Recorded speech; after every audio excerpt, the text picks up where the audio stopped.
everybody to the Pony Cast. This is the intro. It's not a real intro. It doesn't even matter. We're not going to use it because we don't know if we're getting a patron between now and then. So this doesn't matter. Let's get to the episode. Hey, what did you think of this week's... What a terrible fucking... I hope we don't use this now. So this week's episode... This week's episode was called Parental Glideance, and it was great, actually. I really liked it. I really liked It was very funny. It had a lot of good jokes, and a nice moral, and Rainbow Dash, and Scootaloo. Yeah, this was a big reveal. The reveal, at long last, of Rainbow Dash's parents. We saw, like, for one frame in, like, a million years ago, there was, like, one frame of Rainbow Dash's dad, supposedly. But now, we're seeing an actual reveal of actual characters to be Rainbow Dash's parents. This was a big sort of lore episode for Rainbow Dash. It went into her childhood a bit. We got to know what her home life is like, what her parents are like, what her family is like, and it really makes a lot of sense exactly how they are.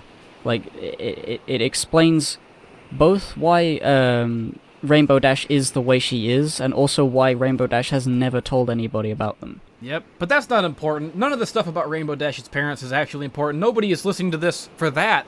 They want to hear the real thing about this episode, which is that this was the most wings being used like fingers episode that I've ever seen this show. Like, I don't know if it was just like whoever storyboarded it was really into the idea of Pegasi using their wings like hands. But there was a lot of, like, wiping the nose and, like, putting their fingers in their ears and, like, counting on their feathers. Yeah, that's true. I don't know if feathers work like that. I don't know if you can count on feathers like fingers. It was weird. It's a 0 out of 10. It's the worst episode I've ever seen.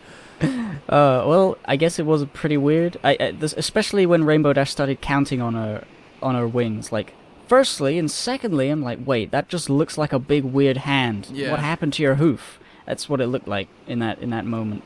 But generally, I thought it was funny that they used them all those different ways. So, her parents' names are Bo Hothoof and Windy Whistles. Windy Whistles. What did you cool think names. of the designs? I guess because it's a big deal. We're finally seeing them. Yeah, I liked them. I mean, Hothoof with the rainbow mane. It's very unique. It's always been weird, like how Rainbow Dash has such a unique mane, and I guess it's genetic, and I guess he's the only person who ever had it. Maybe his father had it. Maybe it's a weird lineage, but doesn't matter. It's cool. He's a cool guy. The mother has like, I really liked her like in the past when she had that like that 60s hair or whatever you call it. Total MILF, bouffant. By the way. Ultimate pony MILF of all time. She's great. I just love the way they act. Like they're so excited to have a cool daughter that they love. Yeah. It's great. Well, the plot of this episode is that Scootaloo is doing a report on Rainbow Dash for school.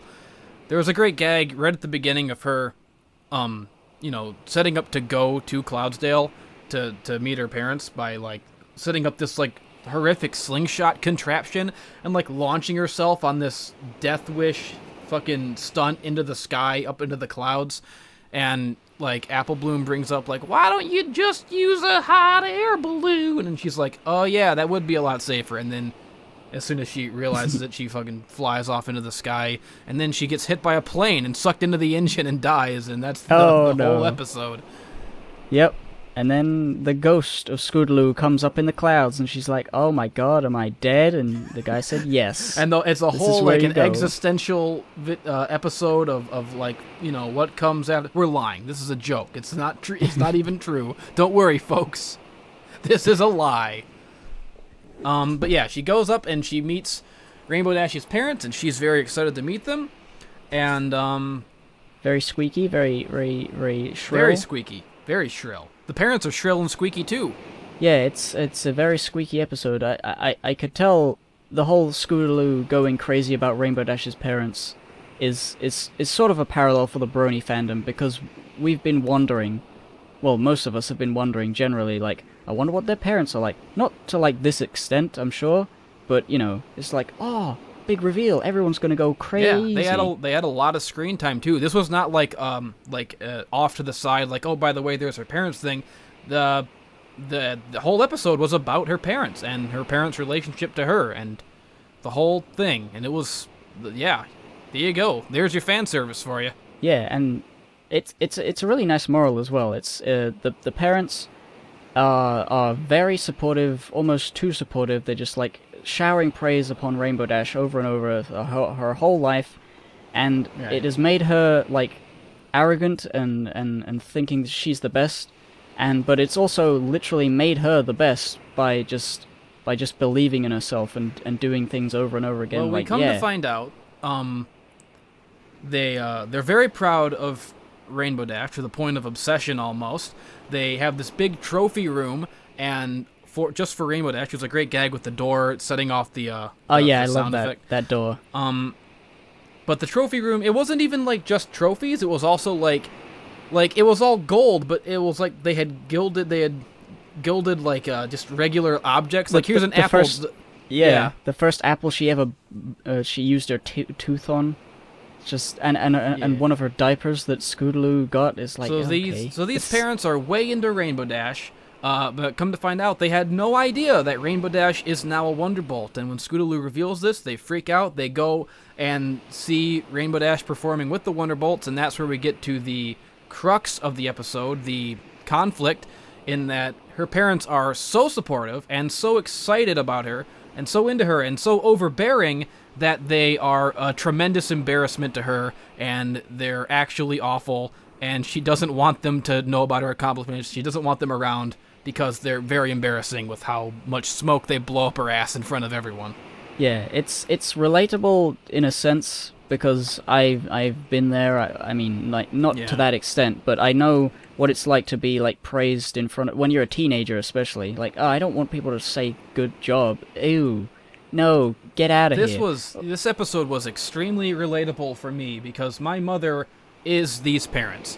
She constantly is running her mouth about how talented I am and how cool I am and how smart I am. But I talk about how talented and cool and smart I am all the time, and it's my thing, I guess. But there's no context when the parent says it. There's no context to why they think that. People just think, oh, there's a crazy. It's very embarrassing. It's very annoying. It's obnoxious. I get mad all the time. She like my mom thinks that I am the best guy ever, and I'm not. I'm Endless Jess. I mean, I'm Drowning in Horse. I mean, I'm Starboard Bow. But I'm it's weird because I can talk all day about what I'm good at and why I'm good at it, but when you have that overbearing parent figure just wanting to spread it around with no context as to why. And she's always, man, like the talking about what I do without totally understanding what I do or why I do it, because I'm a comedian, I'm a satirist, I'm a song and dance man, and so much of what I do is it requires context almost, because without context you look at it and it's just like, this is just a dumb old idiot doing dumb old stuff on the interwebs for dumb retarded babies. This is just a guy doing a podcast. He's just talking about My Little Pony. But she's always showing off my videos, like posting my videos, and it's never the right video. Whenever it's like, oh, I showed somebody one of your videos, it's like, oh my god, what video? Which video did you show them? It is very important which video that you show them. Oh, it was called, like, I don't know, Brony Tales, The Legend of Pinkie Pie? Ah! No! It's that. It's all the time. Like, I get that you're proud. It's really, I'm glad that somebody is always in my corner, but your friends at work and our family members do not need to see me, like, rolling around in the furnace room and calling my computer monitor the N-word. Nobody needs to see that without context. You're just embarrassing me, man, and I know that she's always talking about me. I know that she goes to work, she cuts hair, and every person that comes in, she just talks about me. She never I don't even like my fans talking about me. Like, I don't even like being like a web personality or like a public figure, because I don't like being gossiped about and talked about. But that's been my whole life, because she goes to work and she just talks about me to strangers. It's a nightmare. And so I related pretty hard to Rainbow Dash's struggle in this episode, and that guilt tripping of Scootaloo. How can you be mad at your parents? I wish I had parents. Listen here, you little shit! Don't talk about what you don't understand. You don't know what it's like. Well, I think this is an interesting development, because I feel like I agreed more with Scootaloo, because I haven't had like I mean, my parents, like, they approve of what I do, and they occasionally say, hey, have you seen this thing? You know, my son did this. It's like, oh, okay. What did you show them? Oh, it's your animation. It's like, okay, good. I've made sure that you know what to show people. You're smart like that. But I'm wondering whether, like, your confidence in yourself comes from maybe you're part of your, like, are you like Rainbow Dash in that you're so good at stuff because your parents or your mother believed in you so much and thought you were great all the time? Do you think that might have been part of it? It's possible. I mean, I think a lot of my attitude has more to do with everybody else not believing me than it does with anyone believing in me. But I mean, I came away with the idea, the feeling that an overbearing parent is embarrassing, but it's ultimately a good thing, because like Digi's parents were also like overbearing and showering him with praise, and he's really good at what he does, and he's like really confident, and being confident so gosh dang helpful. I wish I had a bit more of that. Yeah. My parents were quite reserved. They don't, you know, they're not like, they understand how embarrassing it could be, but as a result they didn't push it too far, and I was sort of just left to come up with my own confidence a lot of the time. Positive reinforcement is definitely a good thing. Usually, unless it isn't. I don't know. I'm not a psychologist. Never mind. But it's a good moral, because it's learning about, like, you know, confidence is good, and you know, you love your parents, so you just need to find a little balance. They just need to be a little less loud, and then everything will be exactly perfect. Yeah. And yeah. It was very cringeworthy, but it was also funny, and like, I love the cartoonish extremes to which these parents were so into Rainbow Dash's every little tiny achievement. You know, it was farcical, obviously, because it's a cartoon. It was actually, I could feel Rainbow Dash's cringe. I could sympathize with every wince and every, oh my god, why are they doing this? Because they were legitimately so obnoxious, like yelling in the bleachers, yelling over people, shooting off like fireworks in the middle of I really liked the bit where they just said, cut the ribbon, cut the ribbon, cut the ribbon, cut the ribbon, cut the ribbon. It's just like, they didn't say anything other than that, which is what made it so funny. Yeah. Towel. Yeah, they were psychotic. They were like the fireworks. Like, you can't do that. That's illegal. You can't shoot fireworks at like people performing. Get out of here. But it was to such like they took it to this cartoonish degree, and then took it even farther to where, when Rainbow Dash, there's finally the scene where they're chanting towel, towel, towel, and Rainbow Dash blows up on them and tells them, get on out of here. Look at my feather fingers. These are all the reasons why I hate you. Get out. They I love the way they reacted, where like they're still praising her through tears, like they're going, great, you're really good at great job emotionally yelling at us, destroying Rainbow us. Dash. No one can make us feel more worthless than you. they run away like, is there anything she can't do? It's so funny. That was fantastic. Brilliant jokes. Brilliant. Good jokes. Good jokes writing. and good stuff. Yeah, this whole thing is just like masterfully crafted. I liked it a lot. I guess if I have a problem with this episode, I have a big problem with the resolution of the episode. Because what happens at the end, the resolution of it all is, as you might guess, Rainbow Dash just apologizes. She just accepts that she was in the wrong for being mad at her parents and for yelling at them. She just goes, I'm really sorry, you know? And that's bullshit, because these parents, they were being legitimately awful. They were acting like spastic aspies and they were making a fool out of their daughter. I know that their intentions were good, but they were embarrassing her. They were acting cringeworthy. Well, hang on. They were yelling. Hang on now. You just said that it was farcical because it's a cartoon. Well, yeah, So, it's like, funny, but it still angers me to a psychotic degree because I relate to it. They were intrusive, they were disruptive, they were dangerous with their shooting fireworks at the Wonderbolts spectacle, and, you know, I get that it would be one thing if the resolution was, you know, maybe I went a little far yelling at you so much and getting so heated, but, you know, and then they were like, yeah, maybe we could tone it down a little bit. We're sorry for him, but it wasn't that. It was just Rainbow Dash apologizing, and then she goes up and she like makes this huge apology, this grand display of how sorry she is, and she comes up to her parents, and that line at the end where the parents was like, okay, this is a little much, Rainbow Dash, can you tone it down? This is kind of embarrassing for us. You motherfuckers! Like, I get it, Well, I get the joke, it's funny, but you motherfuckers! They didn't I learn thought anything! that was more like a little, like, okay, yeah, we understand that we were also being like that. I mean, they didn't spell that out. I just assumed that they then understood, because they had been yelled at. They know what her problem was, and that, you know, she's not actually mad at them because she apologized. So they're like, okay, we're too overbearing, and we know now what it feels like to be embarrassed by a big display. So maybe they're gonna change it. That's what I assumed from that ending, that they are gonna tone it down. They better. Because I'm gonna be watching them. They better tone it down, or they're gonna be put on my naughty list, the starboard bow naughty list. And if you're on it, then you get a manta ray in your stocking and a barb in your chest. Well, I think I have to generally disagree with your opinion of the ending. I thought it was good. I thought it was nice, because, like, you know, Rainbow Dash hadn't really considered that somebody could live in a world where they didn't get constant praise. She took it for granted.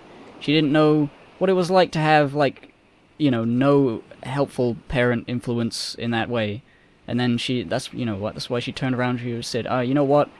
I'm sorry, I didn't realize that you were actually doing me good. And, you know, I am Scootaloo. I am the Scootaloo in this situation. I mean, I guess, agree. but it's like, I mean, what about the other people in those bleachers? I mean, this isn't just about Rainbow Dash. They were being disruptive to the whole viewing public who paid their money to come see the Wonderbolts. What about the parents of all those other kids in all those other competitions when Rainbow Dash was racing as a kid? What about all the people that they were bothering back then? You know, these guys, you know, they're spazzes. They need to be put in a like spaz school. They need to be sent back to parent school. Learn how to be normal. Speaking of spazzes, did you notice in the flashback that Derpy, I thought it was Derpy at first, but then I saw her that her eyes were normal, and she was like the first flyer, and I was like, oh, okay, I guess it's not Derpy, I guess it's just some other pony. But then, when they did the transition, like, and slowly Rainbow Dash started to win, Derpy started to lose, and her eyes started to go to the side. So she, as a child, was just slowly developing this eye disease, and getting worse and worse at flying, and losing more and more. It's so sad. And well, that is horrific and dark and sad. Oh, but she's still smiling, so who cares? She's happy about it. It was just so weird to see that, because I thought it was Derpy at first, and her eyes were normal. It's just such a weird, like, extra little backstory they put in there. That Derpy could have been the fastest flyer, but she had a horrible eye disease, and now she's a complete idiot. That's the saddest thing I've heard. It seemed like there were a couple cameos in that little flashback on the podium. It seemed like there was one pony who looked like Spitfire. I'm not sure if that's implying that Spitfire is like the same age as Rainbow Dash. It seems a little weird. Although she did mention that she was a junior in the grown-up division, so that's one thing. So they're all older than her, yeah. There was also I think Lightning Dust was the one who was like in the second place, and you could tell she was like looking up at Rainbow Dash like a little envious. Yeah. So that was cool. I hope Lightning Dust comes back. She was pretty cool. Yeah. She could be like part of the alternate 6. They mentioned her when Scootaloo was going through the book to Rainbow Dash's parents, like explaining all this Rainbow Dash lore from over the series. Yeah. A lot of this season has been characters reminding people of the previous 2 seasons because no one remembers them. Yeah, I wonder if they just know that those weren't watched very much. but I'm not sure because they must have been writing this like a lot earlier than the ratings would have been coming in. But yeah, I don't know how many people really watched season 6. I mean, it's possible that. I mean, I don't know. Maybe a lot of people just needed a break after 4 seasons. Yeah, they just But it's good because like season 7, that's a lot of seasons. Like I think now, in general, referencing things from past seasons has to be a bit more explained and obvious. Otherwise, Yeah. people are just not gonna know what people are talking about. So I appreciated that little wrap up of Rainbow Dash's Wonderbolt's history because I forgot the whole thing about her being framed. Yeah, I totally forgot that episode. I was like, oh yeah, huh. The end. The end. I just want every episode to end on just a complete non-ending. Just a weird. This is the episode. It sure was, buddy. Patreon.com/ponycast. Be on the show. Be on the boat. Be on the ship. Yeah.